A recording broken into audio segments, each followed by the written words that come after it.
চলুন আজকের ক্লাসটা আমরা শুরু করছি। আগের দিন আমরা লিভার ডিজিজ শুরু করেছিলাম, তো আজকে আমরা সেইটারই কন্টিনিউয়েশন করছি। আচ্ছা, আরো একবার বলে দিচ্ছি, যাদের কাছে স্ক্রিনটা ছোট মনে হচ্ছে, এই প্রেজেন্টেশনের স্ক্রিনটা, প্রেজেন্টেশনের নিচে দেখুন একটা স্কোয়ার মতন বক্স, একটা সাইন রয়েছে। ওইটা ক্লিক করলে আপনাদের এটা কিন্তু মানে যে স্ক্রিনটা ওটা একটু বড় হয়ে যাবে। ওকে, সেটা বড় আপনারা হয়। করে নিতে পারেন। আচ্ছা, তো এবার শুরু করা যাক আমাদের আজকের টপিকটা। তো বেসিক্যালি আমরা আগের দিনকে কি কি বিষয় নিয়ে জেনেছিলাম, যে লিভারের ফাংশনস কি রয়েছে এবং তার সাথে লিভারের বেসিক যে প্রবলেমস গুলো থাকে, সেই বেসিক প্রবলেম গুলো কি কি, এইগুলো নিয়ে আমরা আগের দিন ক্লাস করেছিলাম, বা লিভারের বেসিক ডিসঅর্ডার্স গুলো কি কি সেগুলো জেনেছিলাম। আজকে আমরা দেখব যে যখন লিভারের এই কমপ্লিকেশনস বা এই ডিসঅর্ডার গুলোকে আমরা ঠিক করছি না, বা হয়তো ডায়েটারি প্যাটার্ন দিয়ে সেটাকে ম্যানেজমেন্ট করছি না, তখন আমাদের বডিতে কি কি ধরনের কমপ্লিকেশনস আসে। ঠিক আছে, তো প্রথমেই যদি লিভারের মেজর কমপ্লিকেশনের কথা বলি, তাহলে প্রথম যেটা হয় সিরোসিস, সিরোসিস অফ লিভার। এই যে সিরোসিস অফ লিভারের কথা বলছি, আগের দিন যখন আমরা, জাস্ট আ মোমেন্ট, আগের দিন যখন আমরা ফ্যাটি লিভার পড়ছিলাম, তো ফ্যাটি লিভারের ক্ষেত্রে কিন্তু আমরা দেখেছিলাম যে ফ্যাটি লিভারের কয়েকটা গ্রেডের কথা আমরা শুনছিলাম, লাইক গ্রেড 1, গ্রেড 2, এইরকম কয়েকটা গ্রেড পড়েছিলাম।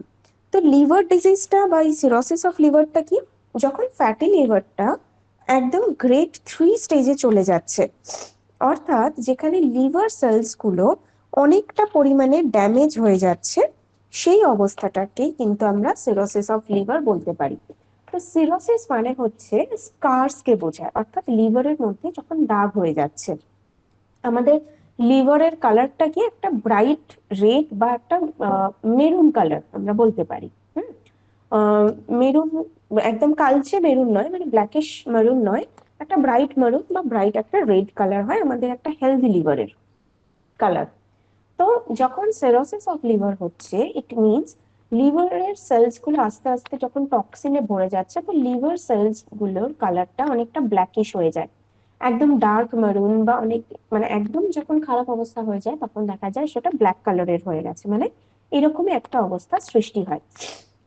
So ultimately cirrhosis of liver মানে আমরা বলতে পারি যেখানে ডিস্ট্রাকশন হচ্ছে, লিভার সেল যখন ডিস্ট্রাক্টেড হয়ে যাচ্ছে due to fatty liver or fibrosis, বা এই ধরনের কিছু জিনিস যখন ঘটছে, মিন্স লিভারের মধ্যে ফ্যাট ডিপোজিশন হচ্ছে বেশি করে, বা হয়তো টক্সিন ডিপোজিশন হচ্ছে, বা স্টোন ফরমেশনস হয়েছে, এই সবকিছু মিলিয়ে কিন্তু সিরোসিস অফ লিভারটা হতে পারে। এবং ম্যাক্সিমাম ক্ষেত্রে, মানে আমরা যদি মেজর পার্সেন্টেজ ধরি, তাহলে দেখা যায় অলমোস্ট 80 to 90% লিভার ড্যামেজ কিন্তু ইনিশিয়াল স্টেজে কোনো সিমটমস দেয় না। সিমটমস বলতে ওই সামান্য ওই ইনডাইজেশন বা constipation, that is a different thing, সেটা ন্যাচারালি অনেক ক্ষেত্রেই দেখা যায়, বাট এক্স্যাক্টলি লিভার ড্যামেজ হয়েছে এই ধরনের কোনো সিমটম কিন্তু দেয় না। তো এটা আমরা বুঝবো কি করে, যখন হয়তো কেউ রিপিটেডলি অ্যালকোহল কনজিউম করছে, হুম, অথবা কারোর হয়তো ভাইরাল হেপাটাইটিসের মতন কোনো সমস্যা হয়েছে, সেই অবস্থায় কিন্তু আমরা দেখতে পাই যে লিভার সেলস গুলো ড্যামেজ হয়ে, মানে আমরা বুঝতে পারবো যে লিভার সেলস গুলো আস্তে আস্তে ড্যামেজের পথে। ঠিক আছে, কেন বারবার অ্যালকোহলকেই লিভার ড্যামেজের জন্য একটা one of the most important responsible factor বলা হয়, কারণ যদি আমরা অ্যালকোহলের ফাংশনস দেখি, মানে অ্যালকোহল যখন আমরা আমাদের বডিতে নিচ্ছি, তখন দেখা যায় যে এই অ্যালকোহলটা আমাদের লিভারের মধ্যে ফ্যাটি অ্যাসিডের অক্সিডেশনটাকে কমিয়ে দেয়, মানে ফ্যাট যে অক্সিডাইজড হয়ে সেটা যে এনার্জিতে কনভার্ট হবে, এই অক্সিডেশনটাকে ডিক্রিজ করে দিচ্ছে। নেক্সট কি করছে, ফ্যাটি অ্যাসিড সিনথেসিস বাড়িয়ে দিচ্ছে, অর্থাৎ কোলেস্টেরল সিনথেসিস বাড়ছে। লিভার কিন্তু এক্সেস ফ্যাটি অ্যাসিড বা বলতে পারি এক্সেস ব্যাড কোলেস্টেরল সিনথেসিস করছে। সেকেন্ড দেখা যায় যে লাইপোপ্রোটিন রিলিজ কমিয়ে দিচ্ছে। লাইপোপ্রোটিন যেটা আমাদের সেল মেমব্রেনে থাকে, অর্থাৎ প্রতিটা সেল মেমব্রেনের মধ্যে যে লাইপোপ্রোটিনস গুলো থাকছে, সেই রিলিজটা মানে সেই সেল মেমব্রেনটা তখনই প্রপারলি স্ট্রাকচারড হবে যখন লাইপোপ্রোটিন লিভার থেকে রিলিজ হবে। তো সেই লাইপোপ্রোটিন রিলিজটাকে কমিয়ে দিচ্ছে, যার কারণে অ্যালকোহলকে আমরা বলতে পারি that it can surely cause and deadly damage to the liver cells. কারণ আলটিমেটলি অ্যালকোহল কনজাম্পশনের কারণে আমাদের লিভারের মধ্যে ফ্যাটি অ্যাসিড বা ফ্যাট অ্যাকিউমুলেশনটা বেশি করে হচ্ছে। ঠিক আছে, এই একটা বিষয় থাকে। এটা হচ্ছে ফার্স্ট কারণ কেন সিরোসিস অফ লিভার হচ্ছে। সেকেন্ড কারণ কি থাকে, সেটা হচ্ছে সেটা দেখা যায় কি, যখন হেপাটাইটিস হচ্ছে, viral hepatitis, specially hepatitis B, hepatitis C, D বা জি, এই ধরনের ভাইরাসের ইনফেকশন যখন বেড়ে যায় আমাদের বডিতে, অর্থাৎ অটো ইমিউন ডিসঅর্ডার্স যখন তৈরি হয়ে যায় বডিতে, তখনও কিন্তু এই লিভার ড্যামেজ হতে পারে বা লিভার সেল ড্যামেজ হতে পারে। নেক্সট, টক্সিনস, অর্থাৎ ফুডের মধ্যে যে টক্সিনস গুলো থাকছে, সেটাও কিন্তু লিভার ড্যামেজের একটা অন্যতম কারণ আমরা বলতে পারি। এছাড়াও আমরা যারা রেগুলার বেসিসে অত্যন্ত স্পাইসি ফুডস নিচ্ছি, মানে সেটাকে প্রচন্ড ভাবে অয়েলে ফ্রাই করা হয়েছে এরকম কোনো ফুডস নিচ্ছি, কোনো স্পাইসেসকে, অথবা এক্সেস ঝাল মানে চিলিজ ইউজ করছি, তো সেগুলো কি করে, সেগুলো একটা ইরিটেন্ট হিসেবে কাজ করে, মানে লিভার সেলের কাছে সেটা ভীষণ ইরিটেশন ক্রিয়েট করে, এবং যার কারণে তারা আমাদের বডির মধ্যে বাকি নিউট্রিয়েন্ট গুলোকেও কিন্তু প্রপারলি অ্যাবজর্ব হতে দেয় না। এছাড়াও দেখা গেছে নিউট্রিশনের দিক থেকেও যদি কারোর ডায়েটের মধ্যে প্রপারলি যে অ্যান্টি অক্সিডেন্ট রিচ ভিটামিন গুলো রয়েছে, যেরকম ভিটামিন এ বা ভিটামিন ই, ভিটামিন সি, এই যে হাইলি অ্যান্টিঅক্সিডেন্ট রিচ ভিটামিন, এই ভিটামিনস গুলো যদি কম থাকে, তখনও কিন্তু সিরোসিস অফ লিভারের মতন কমপ্লিকেশনস দেখা যায়। ওকে, কারণগুলো প্রত্যেকের বোঝা গেছে? এগুলো সবার কাছে ক্লিয়ার? হ্যাঁ ম্যাম। ওকে, ভেরি গুড। এবার যদি আমি বলি যে সিরোসিস অফ লিভারের তাহলে আমার ডায়েটারি প্যাটার্নটা কি হওয়া উচিত। ওকে, তো ডায়েটারি প্যাটার্নের জন্য আমাকে মনে রাখতে হবে কিছু প্রিন্সিপাল, অর্থাৎ ডায়েটারি প্রিন্সিপালটার কথা মাথায় রাখতে হবে। কিরকম প্রিন্সিপাল, আমি নোট করে দিচ্ছি।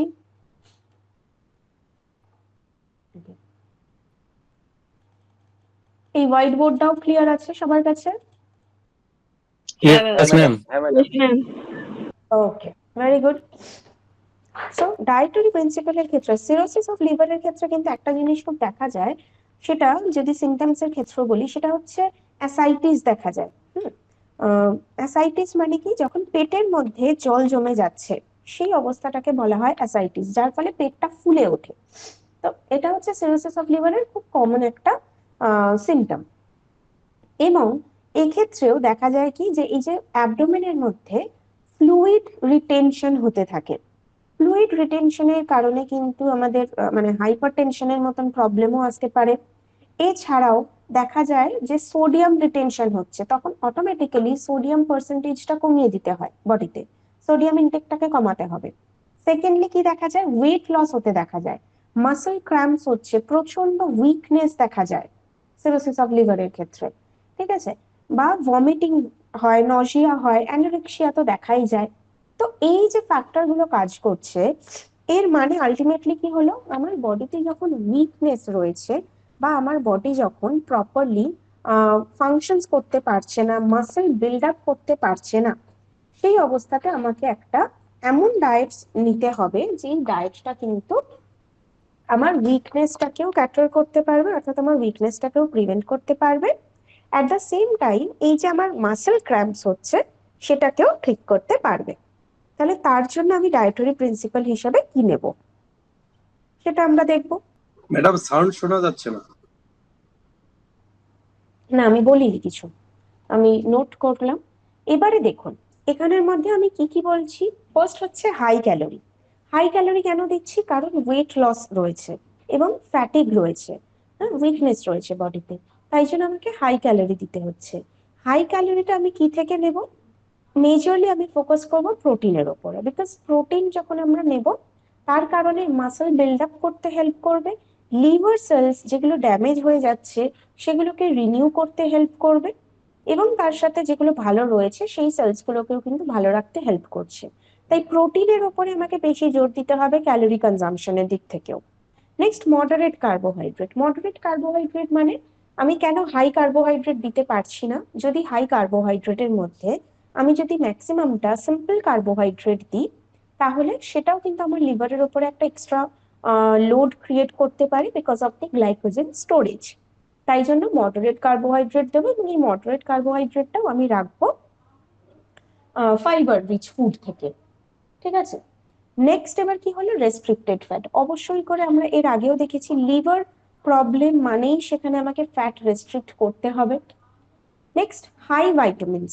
হাই ভাইটামিনস কারণ যে যে ভাইটামিনস গুলোর কথা আমরা একটু আগে দেখলাম, অ্যান্টিঅক্সিডেন্ট রিচ যে ভাইটামিনস গুলো, ভিটামিন এ, সি, ই, এগুলো তো আমার লিভার সেলকে রিনিউ করতে, প্লাস যেগুলো ফ্রি র্যাডিক্যাল ড্যামেজেস গুলো সেগুলোকে প্রিভেন্ট করতে হেল্প করলো। বি ভিটামিনও ইকুয়ালি ইম্পর্টেন্ট, কারণ বি ভিটামিন আমার মেটাবলিজমটাকে ইমপ্রুভ করতে পারবে, যার কারণে এই যে আমি প্রোটিন নিচ্ছি বা কার্বোহাইড্রেট নিচ্ছি, যেটাই নিচ্ছে না কেন, সেইখান থেকে কিন্তু আমি আমার এনার্জি বা ক্যালোরিটাকে নিতে পারবো। তাই জন্য বি ভিটামিন অর্থাৎ B complex vitamin, specially vitamin B one, B two, B five, বি3, বি9, এরকম প্রচুর B vitamin, so total B ভিটামিনের উপরে আমাকে জোর দিতে হবে। ঠিক আছে। এছাড়াও দেখা যায় যে যেহেতু আমি ফ্যাট একদম রেস্ট্রিক্ট করে দিয়েছি, অনেক ক্ষেত্রে দেখা যায় যে ফ্যাট সলিউবল ভিটামিন, যেরকম ভিটামিন এ, ডি, ই, কে, তার মধ্যে আমি তো ভিটামিন এ এবং ভিটামিন ই এর ওপরেও জোর দিচ্ছি। তো যেহেতু ফ্যাট সলিউবল ভিটামিন গুলো উইদাউট ফ্যাট প্রপারলি কাজ করতে পারবে না, সেই জন্য আমাদের আলাদা করে কিন্তু আমরা এই ফ্যাট সলিউবল ভিটামিন এটার জন্য সাপ্লিমেন্টেশন ইউজ করতে পারি যদি প্রয়োজন হয়। এবং আরো একটা জিনিস, সেটা হচ্ছে রেস্ট্রিক্টেড সোডিয়াম। ঠিক আছে, এটাও কিন্তু আমাকে মাথায় রাখতে হবে। রেস্ট্রিক্টেড সোডিয়াম যদি এই অ্যাসাইটিস থাকে, অ্যাসাইটিস যদি থাকে, তাহলে আমাকে সোডিয়ামটাকে রেস্ট্রিক্ট করতে হচ্ছে। এই পুরো ডায়েটারি প্রিন্সিপালটাকে আমাকে মেনটেন করতে হবে। নেক্সট কি, এই যে কার্বোহাইড্রেটের কথা বলছি, এমন কিন্তু নয় আমি শুধুমাত্র ফাইবার নিলাম, সেটাও কিন্তু করা যাবে না, বিকজ ফাইবার যখন আমি তাকে দিচ্ছি খাবারটা, ফাইবার রিচ ফুড, যেহেতু ফাইবার ডাইজেশনটা ডিফিকাল্ট এবং ফাইবার ইউজুয়ালি আমাদের বডিতে ডাইজেস্ট হচ্ছে না, সেই ক্ষেত্রে সেটা আমাদের ইসোফেগাইটিসের মতন প্রবলেম তৈরি করতে পারে, বা ইসোফেগাস বা স্টামাক আপসেটও কিন্তু তৈরি করতে পারে।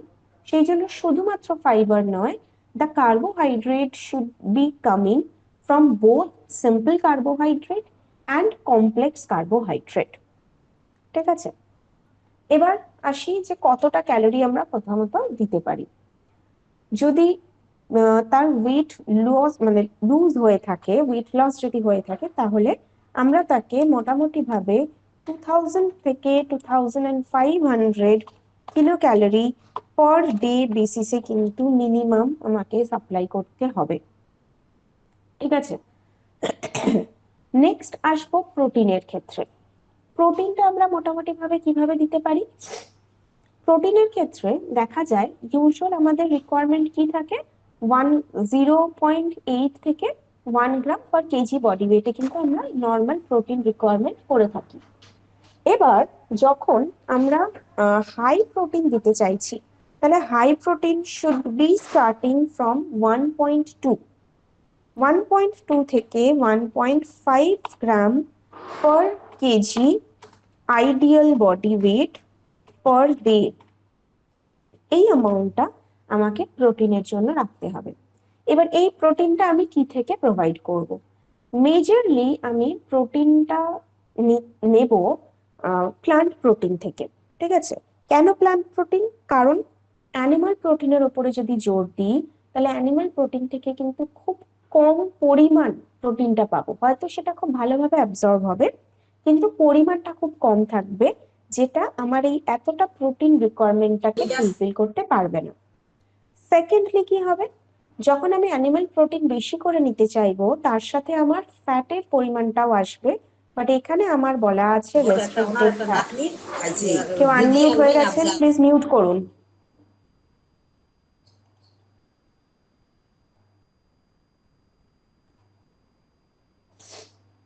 সেখানে কি হবে, আমার এই যে ফ্যাটের যে পরিমাণটা সেটা কিন্তু হবে না।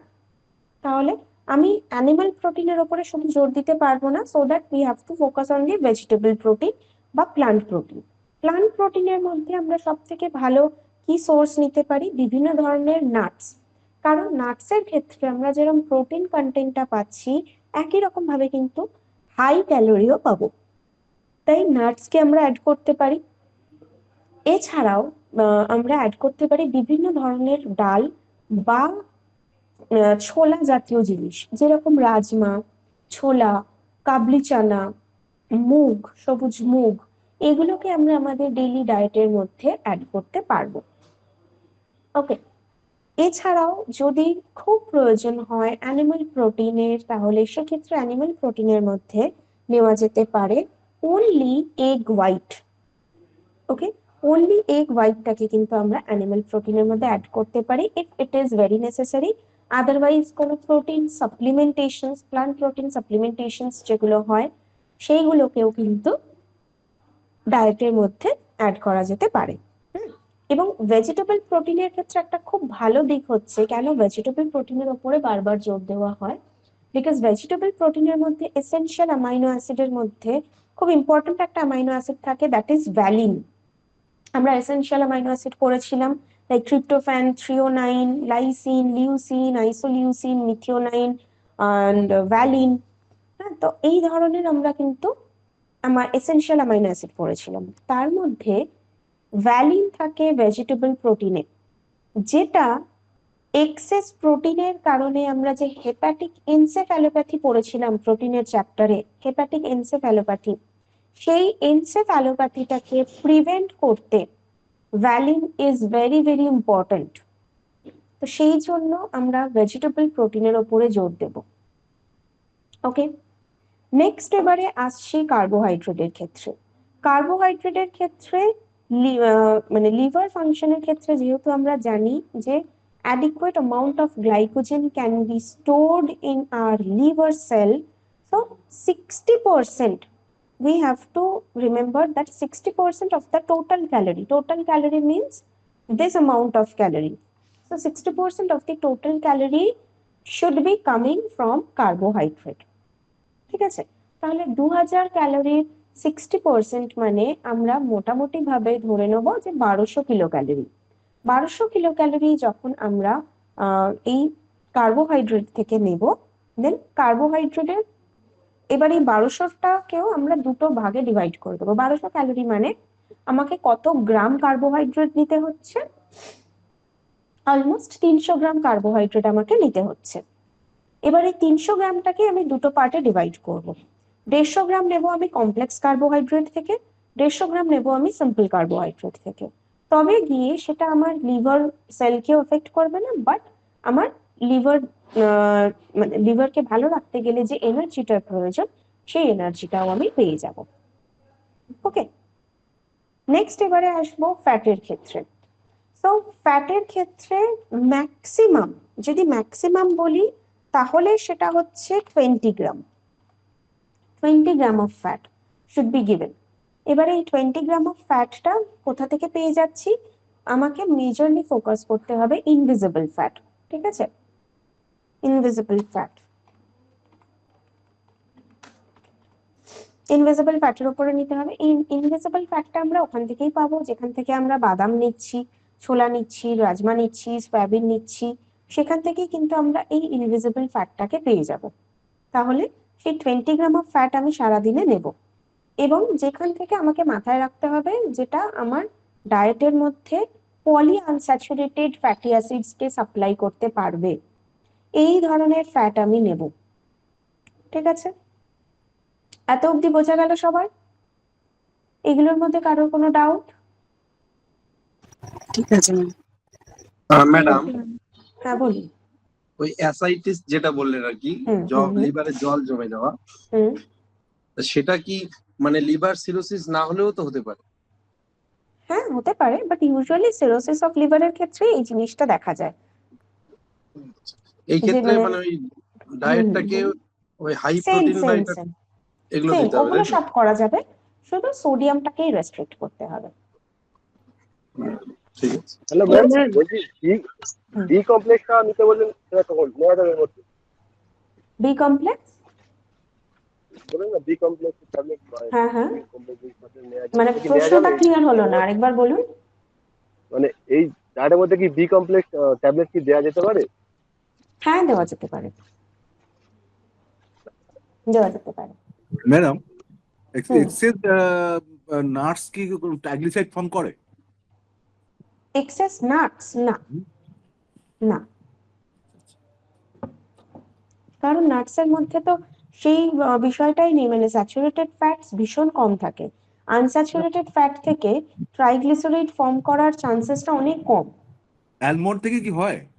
না না না, almonds will provide you good fat, good cholesterol, মানে এইচডিএল কোলেস্টেরলটাকে সিনথেসিস করতে হেল্প করবে আমন্ডস, কারণ এর মধ্যে ওমেগা 3 ফ্যাটি অ্যাসিডস থাকছে। ক্যাশু নাটস ম্যাম, ক্যাশু নাটসে একটু ক্যাশিউ প্রবলেম নাটস এর থাকে। মধ্যে কিছুটা কিছুটা থাকে, স্যাচুরেটেড ফ্যাটটা একটু বেশি থাকে ক্যাশিউ নাটস এর, বাট আমন্ডস এর ক্ষেত্রে সেটা হয় না, আমন্ডস বা ওয়ালনাট এগুলোর ক্ষেত্রে হয় না সেটা। চিনেবাদাম বা ছোলার মধ্যে তো নেই। চিনাবাদামের মধ্যে আপনি মুফা পাবেন, মোনো আনস্যাচুরেটেড ফ্যাট পাবেন। এবার সেটা যদি আপনি এক্সেস নেন তখন কিছুটা প্রবলেম হতে পারে, বাট নট দ্যাট মাচ। ছোলায় ছোলা অসুবিধা নেই। না না, ছোলায় কোনো অসুবিধা নেই। Hello ma'am. হ্যালো বলুন বলুন। ম্যাম, ওগুলো ছোলা ছোলা বা কাজু এমনি বাদাম যেগুলো চীনা বাদাম এগুলো সিদ্ধ খাওয়া যায় তো? সেদ্ধ খাওয়া যায়, বাট কাঁচা ভিজিয়ে রেখে খেলে বেটার হয়। আচ্ছা আচ্ছা। ঠিক আছে। আচ্ছা ম্যাডাম, হুম মডারেট কার্ব যেটা এখানে বলা আছে কার্বোহাইড্রেট, হুম। তো এটা আমরা অ্যাকচুয়ালি মডারেট কার্ব মানে কিসের কার্বোহাইড্রেটটা কিসের থেকে বেশি নেব এটাই বলছি। মানে ভাত তো দুটো দেবো না, ভাগ ভাত করলাম, দুটো ভাগ সিম্পল। করলাম।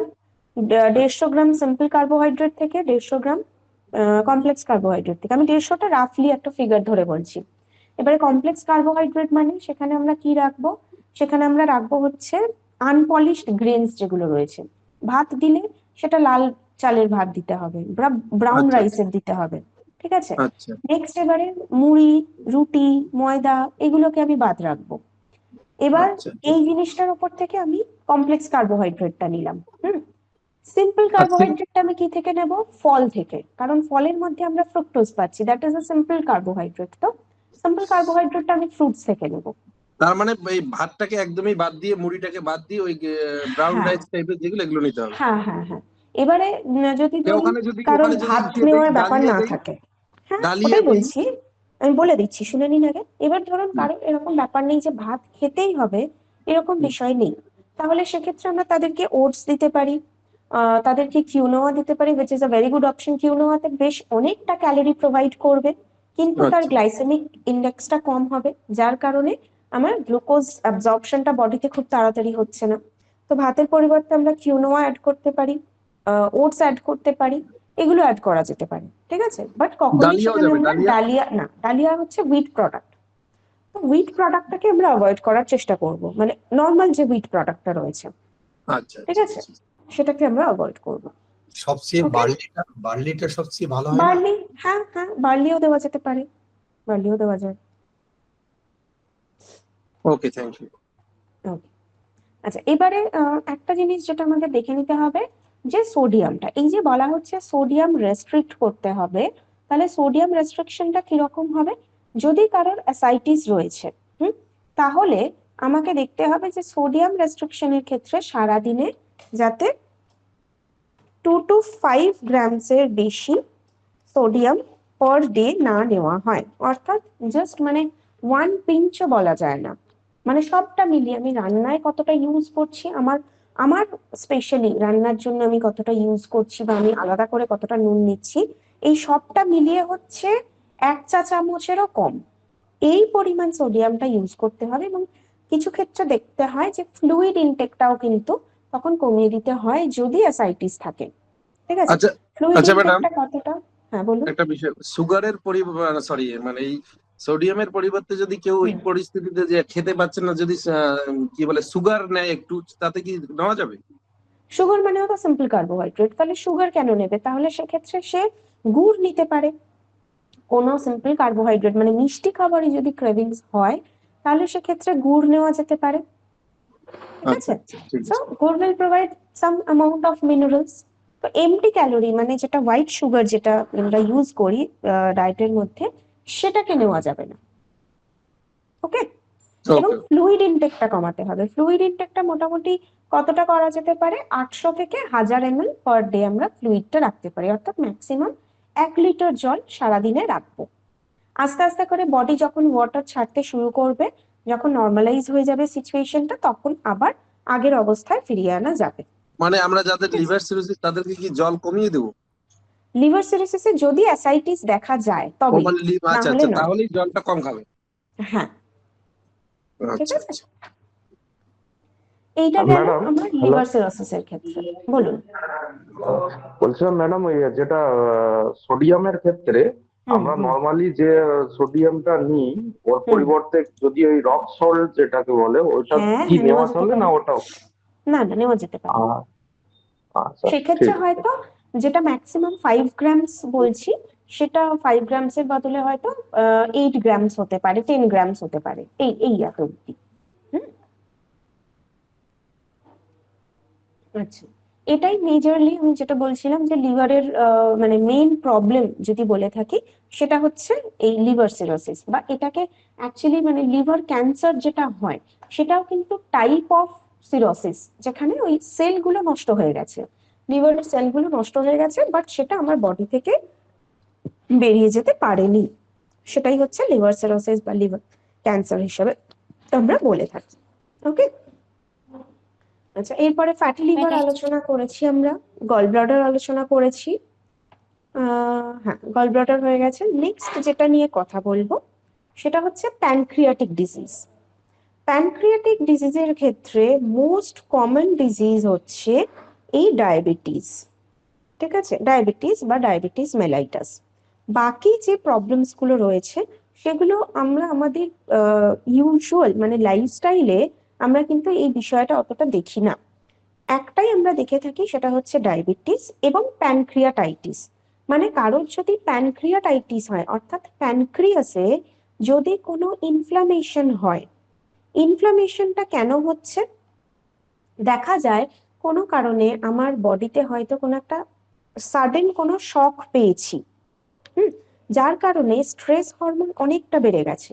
তো সেই অবস্থায় প্যানক্রিয়াসকে অতিরিক্ত ফাংশনস করতে হয়েছে ইনসুলিন হরমোন প্রোডাকশনের জন্য। ওকে, সেই অবস্থায় প্যানক্রিয়াটাইটিসের মতন প্রবলেম দেখা যেতে পারে, বা দীর্ঘদিন যদি কেউ স্টারভেশনে থাকে, তখনও যদি প্যানক্রিয়াসকে এক্সেস গ্লুকাগন প্রোডাকশন করতে হয়, তার কারণেও কিন্তু প্যানক্রিয়াটাইটিস হয়। But most of the cases হয় আমার যখন এক্সেস স্ট্রেস হয়ে গেছে এবং এক্সেস ইনসুলিন প্রোডাকশন হচ্ছে, তার কারণে প্যানক্রিয়াটাইটিস দেখা যেতে পারে, ইনফ্লামেশন দেখা যেতে পারে। এবং এছাড়াও যেটা দেখা যায় সেটা বললাম যে ডায়াবেটিস মেলাইটাস, এই দুটো প্রবলেম আমরা মেজরলি দেখতে পাই প্যানক্রিয়াটাইটিসে বা প্যানক্রিয়াটিক ডিসঅর্ডারের ক্ষেত্রে। প্যানক্রিয়াটিক ডিসঅর্ডারের ক্ষেত্রে আমাকে মেজরলি যেটা অ্যাভয়েড করতে হবে সেটা হচ্ছে ডেয়ারি ফুড। ঠিক আছে, milk and milk products, animal milk products, যেরকম দুধ, দই, ছানা, ঘি, মাখন, চিজ, যা যা দুগ্ধজাত খাবার রয়েছে, সেই সবটাকে আমায় বন্ধ করতে হবে, ফার্স্ট থিং।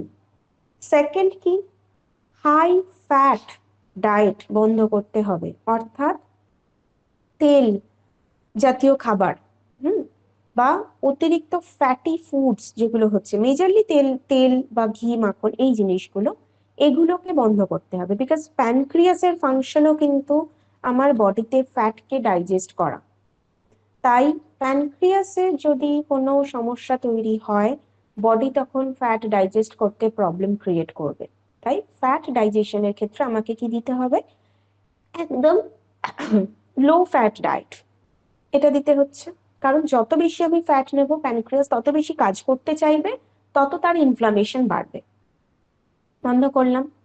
নেক্সট আমাকে কিসের ওপরে জোর দিতে হবে, জোর দিতে হবে হচ্ছে স্মল অ্যান্ড ফ্রিকুয়েন্ট মিলস, এইটার উপরে আমাকে বেশি জোর দিতে হবে। বিকজ প্যানক্রিয়াটাইটিসের ক্ষেত্রে যেটা দেখা যায়, বডিতে কিন্তু ডাইজেশনের একটা কমপ্লিকেশন চলে আসে। It is not only for the fat digestion, rather the entire digestive system can be hampered. That is why we have to regulate the meals as per our cravings. আমার যখন খিদে পাচ্ছে আমি তখন খাবো, এবং যতটুকু আমার প্রয়োজন, মানে এমন নয় আগে হয়তো আমি 4টে রুটি খেতাম, বাট এখন দেখছি আমি 2টো রুটি খেয়ে আমার পেটটা ভরে যাচ্ছে, মানে 2টো রুটি খেয়ে আর খেতে ইচ্ছা করছে না, দেন অ্যাট দ্যাট টাইম আমাকে স্টপ করে দিতে হবে খাবারটা।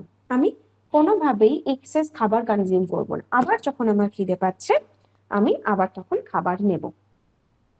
ওকে, তো এই জিনিসটাকে আমাকে মেনটেন করতে হবে, ঠিক আছে। নেক্সট কি করতে হচ্ছে, যখন প্যানক্রিয়াসের প্রবলেম দেখা যায় তখন সেক্ষেত্রে কিন্তু আমাকে আবারও ওই অ্যান্টিঅক্সিডেন্ট রিচ ভিটামিনস গুলোর উপরে জোর দিতে হবে, এবং যারা আমার মেটাবলিক সিস্টেমটাকে ইমপ্রুভ করতে পারবে এই ভিটামিনস গুলোর উপরে জোর দেবো। অর্থাৎ বি ভিটামিনস এর উপরে জোর দেবো, ভিটামিন এ, সি, ই এগুলোর উপরে জোর দেবো। নেক্সট কি করব, প্যানক্রিয়াটাইটিসের ক্ষেত্রে একদম ব্ল্যান্ড ডায়েট, যেই ডায়েটটা আমরা জন্ডিসের ক্ষেত্রে দেখেছিলাম, ওই সেম প্যাটার্ন অফ ডায়েট আমি প্যানক্রিয়াটাইটিসেও দিতে পারি। ব্ল্যান্ড ডায়েট দেব, এবং মানে অনেকটা বেশি ফাইবার, একদম ইনসলিউবল ফাইবার কিন্তু আমরা এক্ষেত্রে দেবো না, সলিউবল ফাইবার দেবো, মানে আনপলিশড সিরিয়ালস, গ্রেনস, ফ্রুটস এগুলোকে দেব, ভেজিটেবলস দেব, কিন্তু that should not be the leafy vegetables. Leafy vegetables যদি দিই তাহলে সেটাকে আমরা নর্মালি বয়েল করে বা স্টিম করে স্যুপ ফরম্যাটে দিতে পারি, যেখানে একদম হার্ড কোর্স ফাইবার যেটা সেটা যেন না থাকে, ঠিক আছে। এই জিনিসটাকে আমাকে মেনটেন করতে হচ্ছে। বোঝা গেল? প্যানক্রিয়াটাইটিস বা প্যানক্রিয়াটিক ইনফ্লামেশনের জন্য কিন্তু আলাদা করে আমার আর কোনো গাইডলাইন্স এর প্রয়োজন নেই যদি এইগুলো আমরা করি। এবং এই জায়গায় যদি কারো ডায়াবেটিস থাকে তাহলে ডায়াবেটিসের guideline we have already known, তাহলে সেই গাইডলাইনটা ফলো করব। তখন কিন্তু প্যানক্রিয়াসের সমস্যা মানে যে সে ফ্যাট ডাইজেস্ট করতে পারছে না বা এই প্রবলেমগুলো নয়, তার ডায়াবেটিস হয়েছে মানে প্যানক্রিয়াসের সমস্যা আসতে পারে, সেই জন্য আমাকে ডায়াবেটিসটাকে আগে ম্যানেজ করে নিতে হবে। যেই মুহূর্তে আমি ডায়াবেটিসটাকে ম্যানেজ করে নেব তখন কিন্তু অটোমেটিক্যালি আমার প্যানক্রিয়াসের যে প্রবলেমস গুলো বা যে ডিসঅর্ডার্স গুলো সেগুলোকে আমি প্রিভেন্ট করতে পারবো। ওকে, নেক্সট যদি দেখা যায় কারণ লিভারের সমস্যা হচ্ছে বা গল ব্লাডারের কোনো সমস্যা তৈরি হয়েছে বা গল স্টোন হয়েছে, ঠিক আছে, গল স্টোন হলেও কিন্তু আমাকে প্যানক্রিয়াসকে ম্যানেজ করতে হবে। কেন লিভার ডিজিজে আমরা প্যানক্রিয়াটিক ডিসঅর্ডার পড়ছি, কারণ গল স্টোন হলে এই যে বাইলটা যখন আসছে, বাইলটা কিন্তু ওই প্যানক্রিয়াটিক লাইপেজের প্যানক্রিয়াটিক ডাক্ট এবং বাইল ডাক্ট একসঙ্গে এসে মিলিত হয় আমার স্মল ইন্টেস্টাইনে। তো বাইল ডাক্ট থেকে আসছে বাইল জুস, প্যানক্রিয়াসের ছবিটা একটু দেখাই। আচ্ছা, এই যে এই জায়গাটা প্যানক্রিয়াসের এই অংশটা, এটা হচ্ছে প্যানক্রিয়াটিক ডাক্ট, এবং গল ব্লাডার থেকে এই যে লাইনটা আসছে এটা হচ্ছে বাইল ডাক্ট। তাহলে দুটো এসে কিন্তু একটা জায়গায় মিলিত হলো। এই যে মিলিত হলো এখানেই বাইল জুসটা প্যানক্রিয়াটিক লাইপেজকে অ্যাক্টিভেট করে। যদি কোনো কারণে লিভার সমস্যা হয়, গলস্টোন হয়, তার মানে কি হচ্ছে, বাইল কিন্তু কাজ করছে না, অর্থাৎ প্যানক্রিয়াটিক লাইপেজ অ্যাক্টিভেট হচ্ছে না, যার কারণে প্যানক্রিয়াসের সমস্যা আরো বাড়তে পারে। তাহলে সেই জায়গাতেও কিন্তু, অর্থাৎ কারোর যদি লিভার রিলেটেড প্রবলেম হয় তখনও আমাকে প্যানক্রিয়াসের কথা ভেবে ওই লিভার ডিজিজের যে সিমটমস মানে যে ডায়েটারি প্রিন্সিপালস গুলো আমরা মেনটেন করছিলাম সেটাকে মেনটেন করতে হবে। বোঝা গেল? এবার এটার মধ্যে কারোর কোনো প্রশ্ন? ম্যাডাম, বলুন। এই প্যানক্রিয়াটিক বা প্যানক্রিয়াসের মধ্যে তো ইনসুলিন এবং কি বলে গ্লুকাগন গ্লুকাগন, এটা থাকে। হ্যাঁ। এবার আমরা তো দেখি যে ইনসুলিন হরমোনটা ঠিক আছে কিনা আর গ্লুকাগন, কিন্তু প্যানক্রিয়াসটা তো ওটা তো মানে ওটা মানে ঠিক থাকবে প্যানক্রিয়াসের এটা হেলথ কিভাবে? আপনি কি করে জানবেন, তাই তো? হ্যাঁ, হ্যাঁ। ওকে, প্যানক্রিয়াটিক হেলথের জন্য আমার মেইনলি কয়েকটা ফ্যাক্টর কাজ করে। সেটা হচ্ছে আমার ইনসুলিন লেভেলটা কিরকম রয়েছে। এই কারণেই আলাদা করে না ইনসুলিন হরমোনের টেস্ট করা যায়, ইনসুলিন হরমোন টেস্ট করা যায়, বা হয়তো আমার ব্লাড সুগার লেভেলটা কেমন আছে সেটাও দেখা যায়। আমার প্যানক্রিয়াটিক হেলথ যদি নষ্ট হয় তাহলে কিন্তু আমার ব্লাড সুগার লেভেল অনেক বেড়ে যাবে। বোঝা গেল? আচ্ছা, এই বিষয়টা কিন্তু দেখা যায়। তাই জন্য যাদেরই প্যানক্রিয়াটাইটিস হয়েছে তাদের দেখবেন একটা সময়ের পরে গিয়ে যাদের প্যানক্রিয়াটাইটিস হয়েছে না, ম্যাক্সিমাম ক্ষেত্রে দেখা যায় কি তাদের ইনসুলিন প্রোডাকশন বন্ধ হয়ে গেছে, এবং যে কারণে তাদেরকে ওই ইনসুলিন ইনজেকশনস নিতে হয় আলাদা করে। আচ্ছা, ঠিক আচ্ছা, আছে? তো এই একটা ব্যাপার থাকে। এটা হচ্ছে ইনিশিয়াল টেস্ট, যে ব্লাড টেস্ট আমি করে নিলাম। ব্লাড টেস্টের মধ্যে আমি ফার্স্ট হচ্ছে আমার ওই ইনসুলিন হরমোন টেস্ট করতে পারি। এছাড়াও আমি টেস্ট করতে পারি আমার ব্লাড গ্লুকোজ লেভেল। যদি আমি স্পেসিফিক্যালি প্যানক্রিয়াটাইটিস এর জন্য টেস্ট করতে চাই তাহলে আমি কিছু এনজাইম, প্যানক্রিয়াসের যে এনজাইম গুলো থাকে সেই এনজাইম গুলো টেস্ট করা যায়। যেরকম প্যানক্রিয়াসে আমি দু ধরনের এনজাইম পাই, একটা হচ্ছে লাইপেজ আর একটা হচ্ছে অ্যামাইলেজ। তাহলে সেই এনজাইম গুলো টেস্ট করা যায়, ব্লাড টেস্টের মাধ্যমেই ওগুলো করা যেতে লাইপেজ পারে। এবং অ্যামাইলেজ। হ্যাঁ, ওটা করা যায়। এছাড়াও লিভার ফাংশন টেস্ট করলেও কিন্তু আমি বুঝতে পারবো আমার প্যানক্রিয়াসের হেলথ কেমন। লিভার ফাংশন হ্যাঁ, টেস্ট অর্থাৎ এসজিপিটি, এসজিওটি এই হ্যাঁ, জিনিসগুলো হ্যাঁ। যদি বেড়ে যায় তখনও কিন্তু আমার প্যানক্রিয়াস হেলথ এফেক্টেড হতে পারে। আচ্ছা, ঠিক আছে? যদি ঠিক আছে। অনেকটা সিরিয়াস কন্ডিশন হয় তখন ব্লাড টেস্টের বাইরে গিয়েও আমাকে ইউএসজি করতে হতে পারে, এমআরআই, সিটি স্ক্যান এগুলো করতে হতে পারে, বাট সেটা বা এন্ড্রোস্কপি করা যেতে পারে, বাট সেটা হচ্ছে অনেক পরের কথা। হুম। আপাতত আমরা ইনিশিয়াল স্টেজে কিন্তু কিন্তু এইগুলোকে মানে আমার না দেখতে না পারি। যাদের সুগার হয়, হুম মানে যারা ডায়াবেটিস পেশেন্ট অলরেডি, হুম হুম হুম হুম মানে তাহলে প্যানক্রিয়াস ডিসঅর্ডারটা কি তাদের রয়ে গেছে নাকি? হতে পারে, হতে পারে, হতে পারে। না, আবার যাদের নাও হতে পারে। দীর্ঘদিন ধরে, নাও হতে না পারে। না সেটাই প্রশ্ন, যে সেটা নাও হতে পারে। তাহলে ব্লাড টেস্ট করব আমি। হ্যাঁ, না না সুগার, আমি তাহলে ওইটা বলছি না, সুগার আছে, হুম সুগার ওনার দেখা যাচ্ছে হাই সুগার, সেই কারণে কি মানে হুম তার মানে প্যানক্রিয়াস ডিসঅর্ডারটা তার রয়েছে বলেই কি হতে সুগারটা পারে। হয়েছে নাকি? না না না না, হ্যাঁ, সুগার আগে হয়েছে, তার ধরুন ব্লাড হ্যাঁ, হ্যাঁ, গ্লুকোজ লেভেল আগে বেড়েছে। ঠিক ঠিক আছে? ঠিক। তার মানে মানে এটার সঙ্গে এই এটা যে কোনো রিলেশন নেই।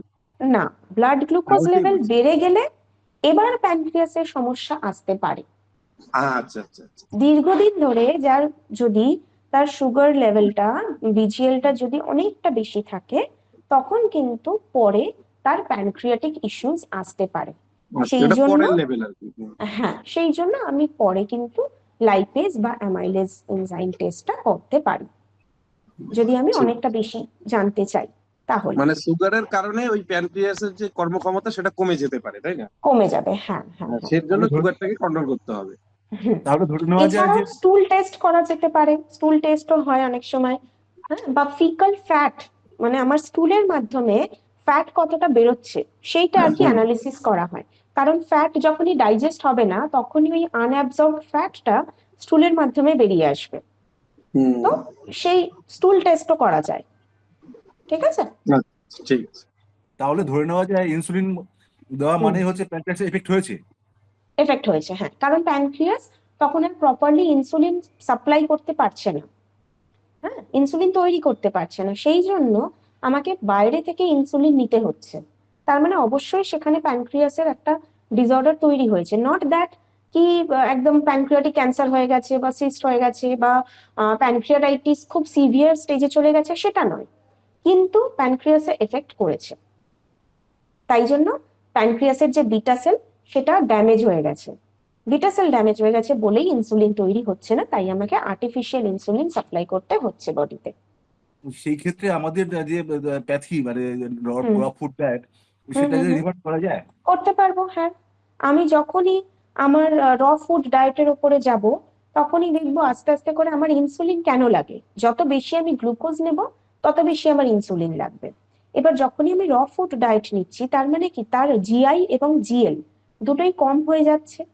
তার কারণে আমার ইনসুলিনের পরিমাণটাও কমবে, কারণ বডিতে তো অত গ্লুকোজ নেই, তাই ইনসুলিনও আমাকে বেশি দিতে হচ্ছে না, তাই ইনসুলিন নেওয়ার পরিমাণটা কমবে। ইন দ্য মিন টাইম প্যানক্রিয়াসও রেস্ট পেয়ে গেল অনেকদিন, তার ফলে প্যানক্রিয়াসের সেলস গুলো কিন্তু আবার রিভাইভ করতে পারবে নিজেকে। তার জন্য অবশ্যই আমাকে হাই প্রোটিন ডায়েটটাও রাখতে হবে, কারণ প্যানক্রিয়াটিক ফাংশনের ক্ষেত্রে কিন্তু প্রোটিন ডাইজেশন এফেক্টেড হয় না। প্যানক্রিয়াসের এনজাইম যে দুটোর নাম বললাম, আমি নামগুলো লিখেই দিচ্ছি একবার।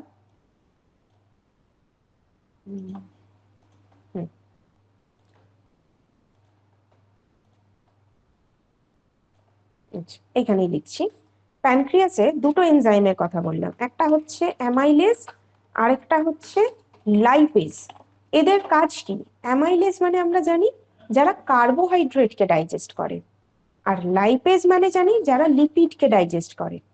তাহলে প্যানক্রিয়াসের সমস্যা হলে কার্বোহাইড্রেট এবং ফ্যাট এই দুটো ডাইজেশন হ্যাম্পার হবে, বাট প্রোটিনের কিন্তু খুব একটা এফেক্ট হয় না, যার কারণে আমরা হাই প্রোটিন ডায়েট অনায়াসে নিতে পারি। ঠিক আছে, বোঝা গেল এগুলো? অনেকে আবার ডিমটাকে খায়, ডিম দুটো করে খায়, তাতে কি অসুবিধা হবে না তো? ডিমের সাদাটা খেতে পারবে তারা, নট দি ইয়ক পোর্শন, কারণ ইয়ক পোর্শন মানে সেখানে আমি কোলেস্টেরল সাপ্লাই করছি বা ফ্যাট সাপ্লাই করছি, সেই জন্য আমি এগ হোয়াইটটাকে রাখতে পারি for the protein content. Patient প্রায় 4খানা ডিম খায়, কিন্তু মানে এটা কুসুমটা বাদ দিয়ে। খেতে পারবে, আচ্ছা, তাতে অসুবিধা নেই। না না। থ্যাংক ম্যাম, কারো যদি বিলিরুবিন বেড়ে যায় ওটা কিভাবে করবে? বিলিরুবিনের জন্য যেটা বলেছিলাম, যে আগের দিনই বললাম, আমরা লিভার ডিজিজের মানে জন্ডিসের ক্ষেত্রে বলেছিলাম, সেই জন্ডিসের ডায়েটটাকে ফলো করতে হবে। ঠিক আছে, বিলিরুবিন বাড়ছে মানে জন্ডিসের যে ডায়েটটা আমরা রেখেছিলাম সেই ডায়েটটা ফলো করব। ম্যাডাম, গল ব্লাডার যদি রিমুভ করা হয় তাহলে সেক্ষেত্রে এই ফাংশনিং কি হবে? যে গল ব্লাডার রিমুভ করা হচ্ছে মানে ফ্যাট ডাইজেশন এফেক্টেড হবে, ফ্যাট ডাইজেশন এফেক্টেড হবে, প্যানক্রিয়াটিক লাইপেজ অ্যাক্টিভেট হতে পারছে না প্রপারলি, তার ফলে ফ্যাট ডাইজেশন এফেক্টেড হবে। সেই জন্যই দেখবেন যারাই গলস্টোন অপারেট হয়েছে বা গল ব্লাডার রিমুভ করে দেওয়া হয়েছে, তাদের মানে অপারেশনের পরবর্তী স্টেজে তো তারা একদম ব্ল্যান্ড ডায়েটে থাকে, কিন্তু সারা জীবন তো থাকতে পারবে না। সেই কারণে আস্তে আস্তে যখন তারা নর্মাল ডায়েটে অভ্যস্ত হয়, রোজই তাদের কিছু না কিছু ডাইজেস্টিভ ইস্যুস লেগে থাকে, অ্যাসিডিটি, গ্যাস, এই ধরনের প্রবলেম লেগে থাকে, এবং সেই জায়গায় যদি কোনো একটা অকেশন পড়লো বা কোনো একটা ফ্যাট জাতীয় খাবার খেলো, ব্যাস তাহলে তো আর কথাই নেই, মানে সেখানে কিন্তু অ্যাসিডিটির পরিমাণটা বাড়তে থাকে। এবার সমস্যাটা হচ্ছে, আমার হয়েছিল গল ব্লাডার স্টোন, আমি গল ব্লাডার কেটে বাদ দিয়ে দিলাম, দেখলাম তারপরে আমার খাওয়া দাওয়া ঠিক করে হজম হচ্ছে না, এবং আমার সবসময় কিছু না কিছু ইনডাইজেশন বা কনস্টিপেশনের মতন প্রবলেম চলছে। এটাই কয়েক বছর পরে গিয়ে আমার তৈরি করলো ডায়াবেটিস। আমি রিলেট করতে পারলাম না যে আমি তো বাড়ির খাবার খাচ্ছি বা মিষ্টি জাতীয় খাবার তো বেশি খাচ্ছি না, তাহলে কেন ডায়াবেটিস হলো? বা আমার টেনশনও সেরকম বেশি নেই, তাহলে কেন ডায়াবেটিস হলো? কারণটা হচ্ছে এটা। ঠিক আছে, ডায়াবেটিস হলো, বা দেখা গেল তার থাইরয়েডের ইস্যু দেখা গেল, অথবা তার হয়তো টিউমার বা সিস্টের মতন প্রবলেম তৈরি করলো। এই সমস্ত কারণ কিন্তু রিলেটেড হচ্ছে আমার ওই ডাইজেস্টিভ ডিসঅর্ডারের সাথে। ওকে, গল ব্লাডার স্টোন যাদের হয়ে গেছে ম্যাডাম, সেটা কি অপারেশন ছাড়া আর কোনো উপায় নেই সেটা কি বের করা? হ্যাঁ হ্যাঁ, করতেই পারবে। গল ব্লাডার স্টোন মানে কি? কোলেস্টেরল যেগুলো লিভার প্রডিউস করেছিল বাইল হিসাবে, যেটা আমার শরীর থেকে বেরোচ্ছিল, সেটা না বেরোতে পেরে জমাট বেঁধে গেছে।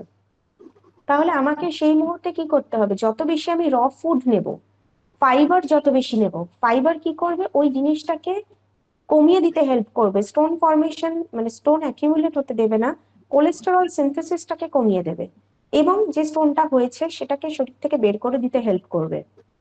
মানে সেক্ষেত্রে কি র ফুডই একমাত্র রাস্তা? র ফুড, একদম একদম র ফুড ডায়েট, কতদিন এবং নো নিতে লাগতে ফ্যাট, পারে? 6 মাস, 1 বছর? রেস্ট্রিক্টেড। এটা ডিপেন্ড করছে আমি কেমন প্যাটার্ন নিচ্ছি, এবং মানে একটা রেগুলার ইন্টারভ্যালে আমাকে চেক করতে হবে সেটা। আচ্ছা, মানে ডায়েটের মাধ্যমে সেটাকে বের করে দেওয়া ডায়েটের সম্ভব? মাধ্যমে, একদম একদম প্রপারলি ডায়েটের মাধ্যমেই কিন্তু আমরা সেটা করতে পারবো। সিরোসিসের কোনো টেস্ট আছে ম্যাম? যে আমার সিরোসিস হয়েছে সেটা আমি কিভাবে মানে আমি চেক করতে পারবো? সিরোসিসের যে Normal কমপ্লিকেশনস গুলো, সেটা খুব মানে কমন কমপ্লিকেশন, যে কোনো লিভার ডিজিজেই হয়, যেরকম নজিয়া, ভমিটিং, ইনডাইজেশন, এগুলো সবেতেই হয়। সিরোসিসের ক্ষেত্রে এক্সট্রা যেটা দেখতে পারি সেটা হচ্ছে ওয়েট লস, মাসেল পেন বা মাসেল ক্র্যাম্প এবং তার সাথে অ্যাসাইটিস, এই তিনটেই আলাদা দেখতে পারি। বাকি যেগুলো ওই nausea, vomiting, loss of appetite, abdominal pain, এগুলো প্রত্যেকটা লিভার ডিজিজেই আমরা দেখি। ওকে, ওকে। আচ্ছা, আর আর কোনো প্রশ্ন? এটা ম্যাডাম আমি দেখেছি যে যারা সিরোসিস হয়েছে ওনাকে হুম হুম হাত পা শুকিয়ে গেছে কিন্তু পেটটা ফুলে যাচ্ছে হ্যাঁ, মাঝে মাঝে, ওটাই তো কারণ। যেটা উদুরিমস বলা হয়, কিন্তু ওর কোনো হুম, মেডিসিন দিয়ে কাজ হয়নি, বা মাঝে মাঝে গিয়ে অপারেশন করে জল বের করা জল হয়। বের করে নিচ্ছে, হ্যাঁ। তাকেও বাঁচাও যায়নি যদিও, এটা কি কোনো রিভার্স করা যায় না? না, না, সিরোসিসটা একটু ডিফিকাল্ট, কারণ সিরোসিসটা একদম এন্ড স্টেজ আমরা বলতে পারি। বাট স্টিল ওই যে বললাম, সিরোসিসের ডায়েট প্যাটার্নটা যদি সেটাকে মেনটেন করা যায়, যদি সোডিয়াম একদম কমিয়ে দেওয়া যায়, মানে পুরো সোডিয়াম নেবই না ডায়েটের মধ্যে, তাহলে ওয়াটার রিটেনশন হওয়ার জায়গা নেই। ঠিক আছে, জল ধরে রাখতেই পারছে না, জল ধরে রাখে সোডিয়াম, তাহলে সোডিয়ামটা নিলাম না আলাদা করে, খাবার থেকে যেটুকু পাচ্ছি সেটুকুই, আলাদা আর নিলাম না। জলের পরিমাণ, নর্মাল যে ফ্লুইড ইনটেক, সেটা কমিয়ে নিলাম। এই যে বলছি আমি বিভিন্ন ধরনের ডাল নিতে পারে হাই প্রোটিনের জন্য, সেই ডালটা সেদ্ধ হিসেবে নিলাম। যদি নর্মাল ডাল নিচ্ছে, লাইক মুসুর ডাল, মুগের ডাল, এইগুলো যে নেওয়া হচ্ছে, এটা ডাল সেদ্ধ, ডাল সেদ্ধ নেওয়া হলো, কিন্তু নর্মাল আমরা যেভাবে ডাল খাই জল মিশিয়ে যে ডালটা খাচ্ছি পাতলা করে, সেটা নেওয়া যাবে না। তাহলে এইভাবে তার ফ্লুইডের পরিমাণটা কমিয়ে দিতে হবে। এবং আরো একটা জিনিস, যখন আমরা ডাল নিই, যখন তার মধ্যে আমরা জল মেশাচ্ছি, তার মানে কি সেখানে ডালের পরিমাণটা তো আমরা কম নিচ্ছি, জল এবং ডাল দুটো মিলিয়ে তার ওয়েটটা হচ্ছে, সেটাই আমরা নিচ্ছি। যখন ডাল সেদ্ধ নেব, অটোমেটিক্যালি আমার কিন্তু ডালের পরিমাণটা বাড়বে, মানে প্রোটিনের পরিমাণটা বাড়বে। এই যে হাত পা গুলো সরু হয়ে যাচ্ছে, সরু হয়ে যাচ্ছে মানে কিন্তু সে মানে ফ্যাট লুজ হচ্ছে সেটা নয়, তার মাসেল লুজ হয়ে গেছে, মাসেল ওয়েস্ট হয়ে গেছে তার। তাহলে সেইটাকে আমাকে রিভাইভ করতে গেলে অবশ্যই প্রোটিন নিতে হবে। ঠিক আছে ম্যাডাম হুম বলছিলাম, এটা মানে অ্যাকচুয়ালি থাইরয়েডের ক্লাস করতে গিয়ে আমার এই প্রশ্নটা আসছে ওখান থেকেই, হুম মানে হাইপো এবং হাইপার থাইরয়েডিজম, তো এবার দুটো পেশেন্ট যে আছে, কেউ মোটা হচ্ছে হুম কেউ পাতলা হচ্ছে। হুম হুম এবার আপনি বলেছিলেন যে যখন কেউ পাতলা হয়ে যাচ্ছে সেখানে হাই প্রোটিন নিতে, হুম বাট যখন কেউ মোটা অতিরিক্ত হয়ে গেছে সেক্ষেত্রেও সে কি প্রোটিনটা কি হাই নেবে নাকি, মানে হ্যাঁ, হাই প্রোটিন না, তখন মডারেট প্রোটিন নেবে। তখন হাই নেবে না? না, হাই না, মডারেট, এবার আমাদের নর্মাল যে রিকোয়ারমেন্ট থাকে 1 গ্রাম per kg ideal body wait, সেটাই নেবে। আচ্ছা আচ্ছা আচ্ছা। আর যারা শুকিয়ে যাচ্ছে তারা হাইটা নেবে। আর হাই নেবে মাসেলটাকে একই রিভাইভ সঙ্গে করার জন্য। একই সঙ্গে যদি দেখা যাচ্ছে যে পিসিওডি সমস্যা আছে বা থাইরয়েড আছে বেশিরভাগ ক্ষেত্রে, সেক্ষেত্রে ডায়েটটা ওই প্রোটিনটাকে সেম সেম সমানই সেম সেম হ্যাঁ হ্যাঁ হ্যাঁ, পিসিওডি এবং তার সাথে হাইপোথাইরয়েডিজম দুটোই যদি থাকে, তাহলে মানে ডায়েটারি প্রিন্সিপালটা সেম হচ্ছে। আচ্ছা আচ্ছা আচ্ছা। ও র ফুড দিলে ভালো, তাই তো? একদম, র দুটোর ডায়েট দিলে ক্ষেত্রেই আমাকে ফাইবার অ্যাড করতে হবে, কমপ্লেক্স কার্বোহাইড্রেট অ্যাড করতে হবে, তো দুটো ক্ষেত্রে কিন্তু ডায়েটারি প্যাটার্ন সেম। ওকে। সিরোসিসের ক্ষেত্রে ম্যাম এই পাপায়া এন্ড ক্যান্টালুপ, এরকম ওয়াটারমেলন, এগুলো খুব ভালোই হবে তাই না? আর ব্যানানা, এরকম একটা সুদিং হ্যাঁ, না, ফ্রুটস, যেমন ওয়াটারমেলনকে আমরা খুব বেশি জোর দেব না, বিকজ তার ওয়াটারমেলন। মধ্যে ময়েশ্চার কন্টেন্টটা বেশি থাকে। যদি সিরোসিসের ক্ষেত্রে অ্যাসাইটিস থাকে, তখন কিন্তু মানে তরমুজটা অতটাও বেশি নেওয়া যাবে না। Okay ma'am. সিরোসিস থাকলে তো ওরা জল বেশি করে খেতে পারে তো ম্যাডাম? না, ওই যে বললাম, সিরোসিসের ক্ষেত্রেই তো পেটে জল জমার সমস্যাটা হচ্ছে। ও তার মানে তখনই তো যাদের লিভার বা লিভার সিরোসিস নেই কিন্তু হ্যাঁ, গ্রেড 1 বা গ্রেড 2 তে যদি থাকে সেক্ষেত্রে জলের পরিমাণটা সেক্ষেত্রে খেতে পারবে, সেক্ষেত্রে জলের পরিমাণ ঠিক থাকবে। একমাত্র যদি অ্যাসাইটিস হয়, মানে পেটে জল জমার সমস্যা যদি থাকে, তখনই আমাকে ফ্লুইড রেস্ট্রিক্ট করতে মানে হবে। গ্রেড 1 গ্রেড 2 তে থাকলে তার জলটা সে খেতে যেটা পারবে, খাওয়া সেটা খেতে হ্যাঁ হ্যাঁ হ্যাঁ হ্যাঁ। ম্যাম তরমুজের দানা কি খাওয়া যেতে পারে? হ্যাঁ, খাওয়া যেতে পারে, খারাপ না তাই তো? না না, ফেলার কোনো প্রয়োজন নেই, ওটা শুধুই খাওয়া যেতে পারে। Thank you. বলছি কলকাতা স্টেশনে হলে শোনা যাচ্ছে না, বোঝা যাচ্ছে না কথাটা আপনার। ইউএসডি করে বলছি, ধরুন পাথরটা গল্পটা স্টোরে পড়েছে, ইউএসডি করে ধরা পড়ছে, র ফুড কি বেশি খেতে হবে? যেটা তুমি বেশি র ফুড বললেন, তার ক্ষেত্রে ডাইরেক্ট র ফুড রাখতে হবে, কি র পরিমাণ ফুড র যেটা ফুড আপনি র ফরম্যাটে খেতে পারবেন, ফ্রুটস, ভেজিটেবলস, এগুলো আপনি র ফরম্যাটে নিতে পারবেন। লিফি ভেজিটেবলস নিতে সমস্ত পারবেন, সমস্ত যেগুলো কিছু। আমরা স্যালাড নিতে পারবো, বা ফ্রুটস নিতে পারবো, নাটস নিতে পারবো, বিভিন্ন ধরনের seeds, chia seed, flax seeds, sunflower seeds, pumpkin seeds, এইগুলোকে আমরা অ্যাড করতে পারবো। এবং তার সাথে আমরা হোল গ্রেনস, যেগুলো র ফরম্যাটে নিতে পারবো না, সেগুলোকে হোল গ্রেনস অর্থাৎ যেরকম oats, quinoa, barley, red rice, brown rice, এগুলো নিচ্ছি, ডাল নিচ্ছি। তার সাথে যে সবজিগুলোকে আমি কাঁচা খেতে পারছি না, সেই সবজিগুলোকে তার মধ্যে অ্যাড করছি, নিয়ে একটা খিচুড়ির মতন বানাচ্ছি, সেটা খেতে পারবো। ঠিক আছে? বা সবজি সেদ্ধ, যে সবজিগুলোকে কাঁচা খাচ্ছি না, সেগুলোকে স্টিম করে খাচ্ছি, উইদাউট ডিসকার্ডিং দ্য ওয়াটার।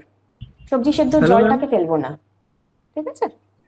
আচ্ছা ম্যাডাম, ওকে। সালাডটা যেটা আমরা খাই হুম সেটা তো এই যেমন এখনকার সময় হয়তো শসা অ্যাভেলেবেল, টমেটো, কিন্তু হুম একটা সময় তো আসবে যে শসা পাওয়াই যাবে না, এরকম হুম। ক্রাইসিসটা যখন হবে তখন আমরা স্যালাড হিসেবে কি খাবো?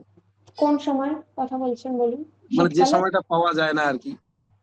হ্যাঁ, মানে প্রত্যেকটা সময় কিছু না কিছু সবজি আসে যেটা আপনি খেতে হ্যাঁ, পারবেন। যেরকম এখনকার সময় আমরা যদি বলি, তাহলে শসা, টমেটো, গাজর, টমেটো। এইগুলো আপনি নিতে পারছেন। হ্যাঁ, যদি আমি পরবর্তীতে শীতকালের স্যালাডটা কথা আমি কি বলি, খাবো? গাজর তো এখন পাওয়াই যায়। এবার এখন ধরুন তো যাই। শীতকালের ক্ষেত্রে বলছি, শসা একটু মানে কস্টলি হয়ে যায় সেই অবস্থায়, তখন আমরা গাজর, বিট, মানে শীতকালীন যে সবজিগুলো রয়েছে, গাজর, বিট, বা মূলো, ধনেপাতা, আচ্ছা টমেটো, আচ্ছা, এই এগুলো জিনিসগুলোকে নেওয়া অ্যাড যাবে। করতে পারবো। হুম। ঠিক এখন আছে। তো সবই তো কোল্ড স্টোরে মাল থাকে, পাওয়া যায়, তাতে কোনো এফেক্ট হয় না? কোল্ড স্টোরেজের জিনিসগুলো আমি খুব একটা এনকারেজ করি না, কারণ না, বেসিক্যালি তার টেস্টও থাকে না, আর যেহেতু প্রিজার্ভ করা হয়, অনেকদিন ধরে তো প্রিজার্ভ করা হয়, তো বিট গাজর তার তো যে নিউট্রিটিভ ভ্যালু, হ্যাঁ মানে খুব যে বিট নিউট্রিটিভ ভ্যালু থাকে তা নয়। বিট গাজর তো অ্যাকচুয়ালি এখন তো শীতকালীন নয়, প্রোডাক্ট। এখন অ্যাভেলেবেল সারা বছরই পাওয়া যায় না, সেগুলো। তবে গাজর, হ্যাঁ গাজরটা ইউজুয়ালি কালার চেঞ্জ হয়, যেটা আলাদা আলাদা সিজন ওয়াইজ ওটার কালারটা চেঞ্জ হয়, তো হুম, সেরকম গুলো পাওয়া যায়। যখন এখন যেরকম যে গাজরগুলো আপনি পাবেন, বা যত গরমের সময় আসবে, একটু অরেঞ্জিস কালারটা হ্যাঁ হবে গাজরের। হ্যাঁ।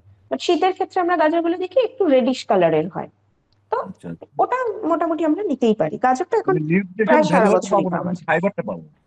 হ্যাঁ হ্যাঁ, সেটা পাবো। নিউট্রিশন ভ্যালুটা তো পাবো না, কিন্তু এটা পাবো, ফাইবারটা পাবো। হ্যাঁ হ্যাঁ হ্যাঁ। ম্যাডাম ওই হ্যালো ম্যাম। স্যালাডের সঙ্গে আমরা পেঁয়াজ, হুম। ম্যাডাম হ্যাঁ হ্যাঁ, বলুন। স্যালাডের সঙ্গে পেঁয়াজ নিতে পারি তো? হ্যাঁ, নিতে পারবেন।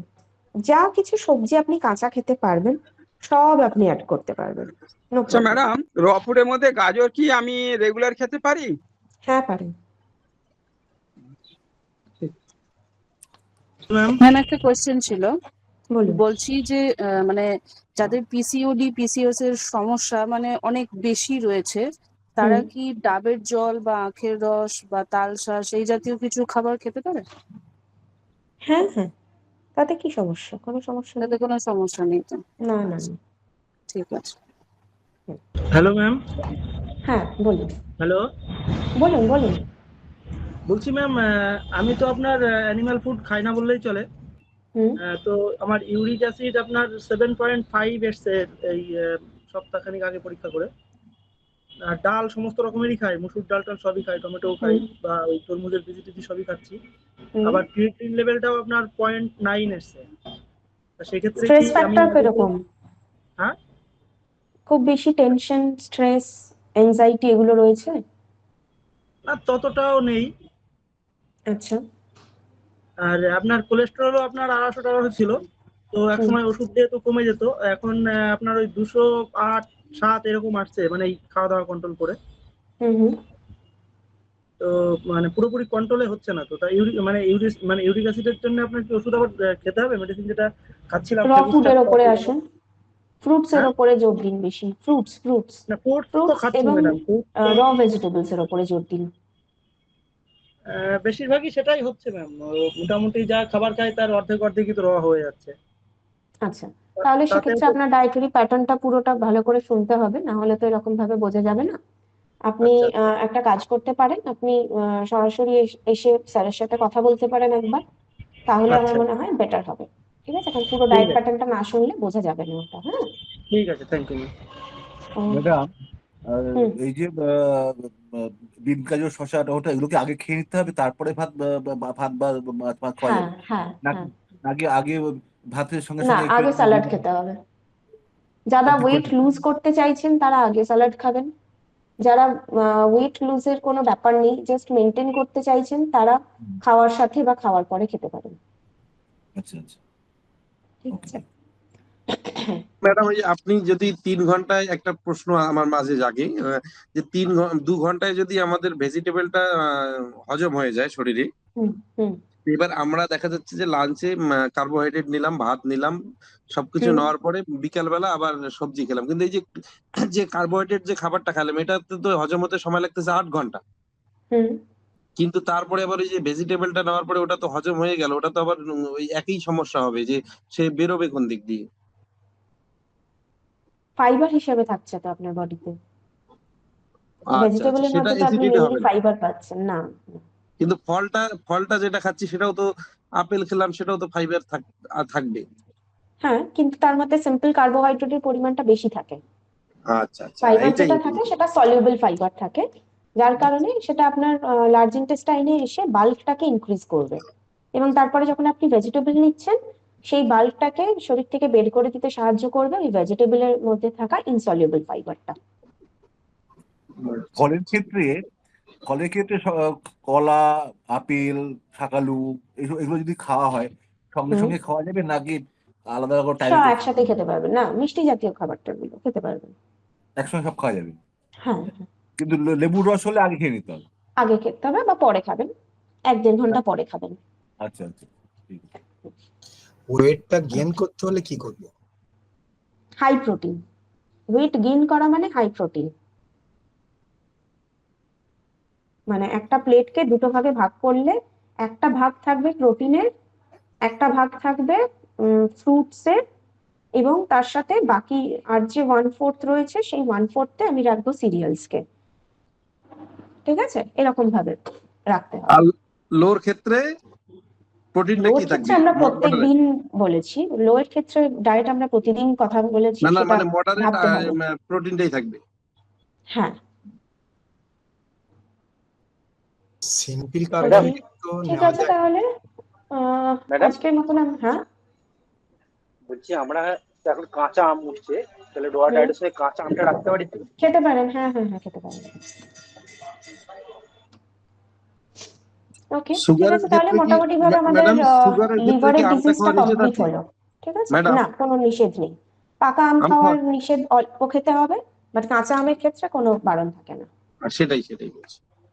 ঠিক আছে, ম্যাডাম হুম, বলুন। ম্যাডাম বলছি যে সকালবেলা যেরকম আমরা প্রচুর ফ্রুটস খাচ্ছি, ওর সঙ্গে কি আমরা ছোলা বাদাম ভেজানো খেতে পারি একসঙ্গে? হ্যাঁ খেতে পারেন, এগুলো বহুবার আলোচনা করা হয়েছে যে আচ্ছা, ফ্রুটস শুধু সকালবেলায় খাওয়ার প্রয়োজনীয়তা নেই বা খাবো না, তার সাথে প্রোটিনটাও নেব। আমার ব্রেকফাস্ট আমি শুরুই করব প্রোটিন দিয়ে। আচ্ছা, ঠিক থ্যাংক আছে, হুম, ওকে, ঠিক আছে, তাহলে আজকের মতন আমাদের ডিসকাশনটা এখানে তাহলে আমরা thank you complete thank you করলাম। হ্যাঁ, নেক্সট দিন আমরা তাহলে লিভার ডিজিজটা তো আমাদের কমপ্লিট হলো, নেক্সট দিন আমরা মোস্ট প্রবাবলি কিডনি ডিজিজটা নিয়ে আলোচনা শুরু করব। ওকে, থ্যাংক ইউ সবাইকে।